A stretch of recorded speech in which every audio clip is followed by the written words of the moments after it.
Hey guys, how are you all?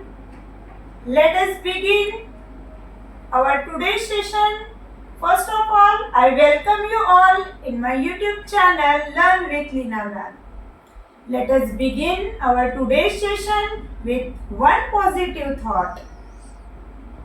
Dear students, today is the opportunity to build tomorrow you want. Today is the opportunity to build the tomorrow you want. आज आपके पास opportunity है कि आपको आपका कल कैसे बनाना है. अगर आज आप हार्ड वर्क कर रहे हो, स्टडी कर रहे हो, जो भी आपको कल बनना है उसके लिए, तो आप बन सकते हैं obviously. So let us move towards study. So today's our topic is pronouns. I have written all the 9 types of the pronouns here. So first of all, we will see the first type of pronouns, that is personal pronouns. Personal pronouns. So I have already defined the pronouns. Personal pronouns. So why we are using personal pronoun? Just like in a story, we avoid the repetition of noun. अब personal pronoun कौन से है? I, he, she, it, they. All are the personal pronoun, and personal pronoun we use for the instead of noun. Instead of noun we will use the pronouns. Second type is reflexive pronouns. Reflexive pronoun used for the subject when the subject and the object is used for the same person. When we use the reflexive pronoun used when the subject and the object both are used for the same person. दोस्तों, हम reflexive pronoun कब use करेंगे? जब subject और object दोनों भी एक ही person के लिए यूज होगा, तब. For example, he hurt himself. Now he, उसने खुद को ही हर्ट किया. अब वो और वो खुद दोनों भी सेम पर्सन है. he is the subject, himself object. he और himself, he क्या है? सब्जेक्ट, himself है ऑब्जेक्ट, और दोनों भी एक ही पर्सन के लिए यूज हो रहा है. और in that case we will use the reflexive pronoun. He hurt himself. We should do our homework ourselves. We should do, this is the second example of reflexive pronoun. We should do our homework by ourselves. हमने हमारा homework खुद करना चाहिए. हम खुद, we और ourselves, both are used for the same person, subject and objects. This is all about the reflexive pronoun. Now let us move toward the third type of the pronoun, that is emphasizing pronouns. Emphasizing pronoun. Emphasizing pronoun used to emphasize something. Used to emphasizing something or pointing out to that particular person or things. Just like in that emphasizing pronoun, we stress the noun or pronoun. We give the stress to noun and the pronoun. So by using the example, you will understand better. So I am giving one example of emphasizing pronoun. You yourself responsible for the mistake. You yourself responsible for the mistake. आप खुद इस गलती के लिए जिम्मेदार हो. You yourself responsible for the loss. आप अपने नुकसान के लिए खुद जिम्मेदार हो. You, then yourself. हम क्या कर रहे हैं? ऑब्जेक्ट को पॉइंट आउट कर रहे हैं और रिफ्लेक्स एम्फसाइज कर रहे हैं किसको? ऑब्जेक्ट को स्ट्रेस देके बोलना है। एम्फसाइजिंग प्रोनाउन में हम थोड़ा स्ट्रेस देके बोलते हैं किस पे, एक ऑब्जेक्ट पे। Just like you yourself responsible for the mistake. So हमने क्या किया, थोड़ा स्ट्रेस देके बोला है। सो एम्फसाइज करना मीन्स थोड़ा स्ट्रेस देके बोलना, एम्फसाइजिंग प्रोनाउन ये होता है। Then third type already explained. Now we will see the type 4 of pronouns, that is demonstrative pronoun. Demonstrative pronouns. Demonstrative pronouns used to demonstrate something, used to demonstrate or used to point out something. Just like this is a marker. This is a marker. So I am pointing out, I am referring to the thing. Demonstrative pronoun used to refer the thing or object or person. This is the marker. I am showing to you this marker. So this word is the demonstrative pronoun. So ये जो pronoun है ये kind में आता है, demonstrative pronoun में आता है.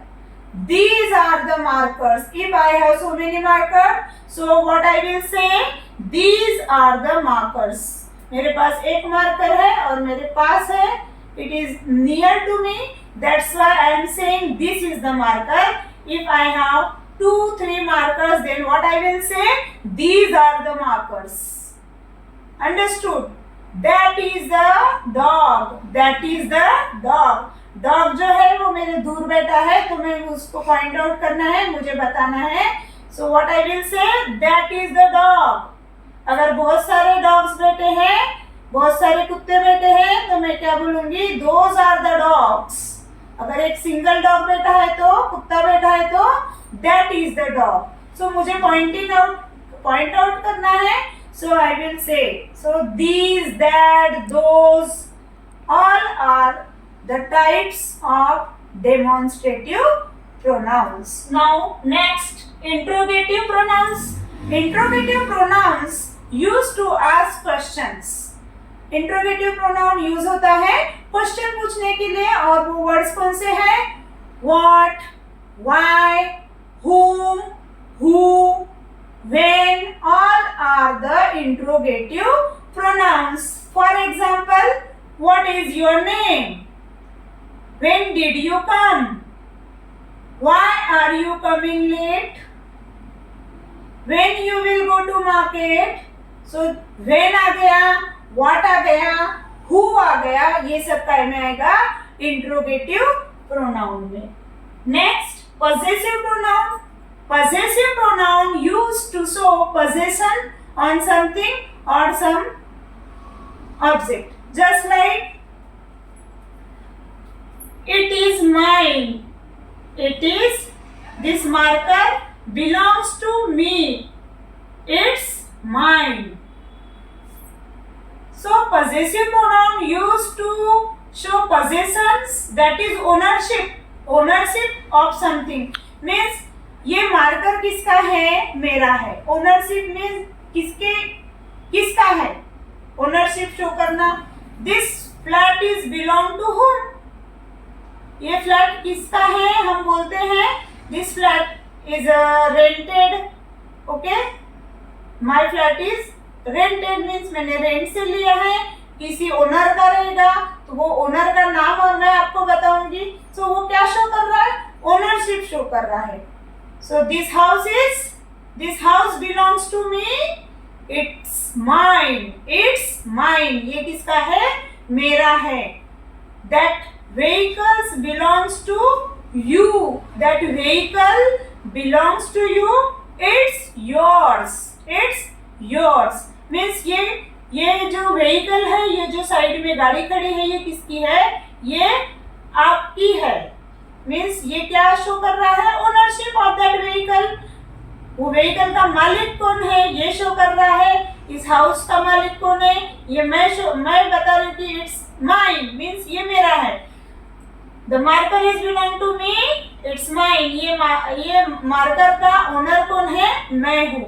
सो when we want to show the possession or ownership of something, that time we will use the possessive pronouns. Next type is distributive pronouns. Distributive pronouns itself shows the distribution of something. Each of the students of this class are good. Each of the students of this class are good. अब मैंने बोला each. Each means इस class का हर एक बच्चा बहुत अच्छा है. मैंने सभी को बोला each, हो गया each. अब हम बोलते हैं either. Either of the two committed the mistake. Either of the two committed the mistake. दोनों में से किसी एक ने ये गलती की है. Either of the two means दोनों में से किसी एक ने ये गलती की है. Neither of this class want to go home. Neither of this class want to go home. Neither means what? इस क्लास में से कोई भी घर नहीं जाना चाहता है, पढ़ना चाहते हैं, इतने अच्छे बच्चे हैं. Okay, neither of this class want to go home. इस क्लास में से कोई भी घर नहीं जाना चाहता है. सो आपको इतना तो समझ में आया होगा कि distribution of something, distributive pronoun shows the distribution, just like the words each, either, neither all undergoes in distributive pronoun. So distributive pronoun में कौन से वर्ड हो गए? each, either, neither. अब each का मतलब होता है हर एक, either का मतलब होता है दो में से कोई एक को, neither का मतलब होता है इनमें से कोई भी नहीं. इतना समझ में आ गया होगा आपको. Now let us see the eighth type of the pronouns, that is indefinite pronouns. Indefinite word. What shows the indefinite word? Indefinite word shows nothing is definite. Nothing is definite means we don't have the definite information about anything. हमारे पास कोई भी definite information नहीं है, तो हम कौन सा word use करेंगे? जैसे कि some, somebody, something, each, every, everything. Okay, none, nobody, nothing, ऐसे वर्ड हम यूज करेंगे. जैसे कि for example somebody stolen my pen, somebody stolen my marker. We don't have the information about the thief. Okay, किसने marker चुराया मुझे पता है क्या? नहीं. I don't have the definite information about it, so that time I will use somebody. किसी ने मेरा मार्कर चुराया. अगर मुझे ऐसा बोलना है तो मैं क्या बोलूंगी? somebody stolen my marker yesterday. so ये क्या हो गया? indefinite. definite कुछ भी नहीं है. understood? so can anybody give me a pen? Can anybody give me a pen? If so many students are sitting in my class, so whenever I don't have pen, so I am asking for pen. So मैं क्या बोलूँगी? Can anybody give me a pen? क्या कोई मुझे pen दे सकता है? क्या मैं कोई पर्टिकुलर बच्चे को बोल रही हूँ कि आप मुझे पेन दो? No, कोई भी पर्टिकुलर किसी का नाम लेके नहीं बोला है. So जैसे everybody want to go home. everybody, हर सभी लोग कहाँ जाना चाहते हैं? घर जाना चाहते हैं. कोई एक के बारे में बोल रही हूँ क्या मैं? नहीं. So it is all about the indefinite pronouns. Now let us see the last type of pronouns, that is relative pronoun. देखिए दोस्तों, आपको कंफ्यूज होने की कोई जरूरत नहीं है। जो वर्ड्स है उनको अगर आपने अच्छे से ध्यान में रख लिए तो आप कभी भूल नहीं पाओगे। Life long you will remember that thing definitely, I am sure. Just like relative, the word itself shows relative. क्या करते हैं हमारे रिलेटिव? एक रिलेशन मेंटेन करते हैं, जोड़ के रखते हैं रिश्तों को। उसी प्रकार रिलेटिव प्रोनाउन भी क्या करते हैं?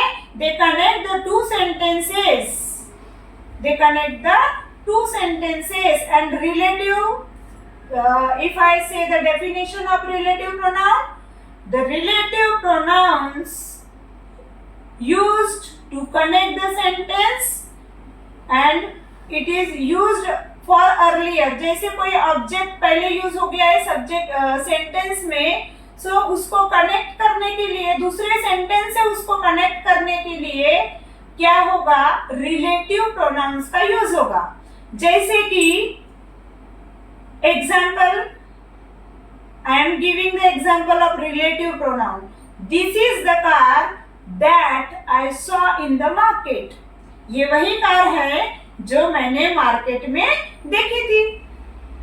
So पहला सेंटेंस क्या हो गया? This is the car हो गया पहला sentence. That I saw in the market, I saw in the market, this is the next sentence। और इन दोनों सेंटेंस को हमने कैसे कनेक्ट किया है? दैट से। और दैट क्या है? रिलेटिव प्रोनाउन है। This is the car that I saw in the market. अगर मैं इसका हिंदी में बोलूं तो ये वही कार है जो मैंने मार्केट में देखी। अंडरस्टूड? सो रिलेटिव प्रोनाउंस क्या होते हैं? That, who, okay, that, who, whom, okay, ये होते हैं रिलेटिव प्रोनाउन। जैसे these are the students who are interested to do study. These are the students who are interested to do study. ये वही student है वो जो स्टडी में करने में इंटरेस्टेड है। Who are interested to do study. Okay, these are the aspirants who have given the exam। ये वही एस्पिरेंट्स है, ये वही परीक्षार्थी है जिन्होंने कल एग्जाम दिया। जिन्होंने, these are the aspirants who have given the exam। So who भी क्या है? रिलेटिव प्रोनाउन है। दैट भी क्या है? रिलेटिव प्रोनाउन है, जो दो डिफरेंट सेंटेंसेस को कनेक्ट करता है। बट द कंडीशन इज वो जो दैट वर्ड है वो पहले सेंटेंस का जो नाउन है उससे, वो जो यूज हुआ है उससे कनेक्ट होना चाहिए, उससे रिलेट होना चाहिए। So this is all about the all types of the pronounce that I explained. I hope you understand better, and now I am concluding my session with the one more positive thought. It is better to look ahead and prepare than to look back and regret. Yes, my dear students, हम session की ending भी एक बहुत अच्छे thought से करेंगे, जो कि it is better to look ahead and prepare then it is to look back and regret. हमको it is better to look ahead means हमको आगे देखते जाना है, आगे बढ़ते जाना है और खुद को प्रिपेयर करना है आने वाले आपकी जो क्लास है, आप जो भी बनना चाहते हैं उसके लिए। Then to look back and regret, पीछे मुड़ के देखना और पछताने से अच्छा है कि आगे देखो, आगे बढ़ो और उसके लिए अपने आप को प्रिपेयर करो। So it is better to look ahead and prepare then it is to look back and regret. दोस्तों, जो भी आपके प्रीवियस क्लास में जो भी आपका रिजल्ट आया, जो भी आपके परसेंटेज डाउन हुए, उसको माइंड में रख के पछताने से अच्छा है कि आप नेक्स्ट क्लास के लिए अपने आप को बेटर तरीके से प्रिपेयर करें, आपका कोई भी एग्जाम क्लियर नहीं हुआ है, उसमें पछताने से अच्छा है कि आप अपने नेक्स्ट अटेम्प्ट के लिए अपने आप को रेडी करें. So all the best for the best wishes for your life. Thank you.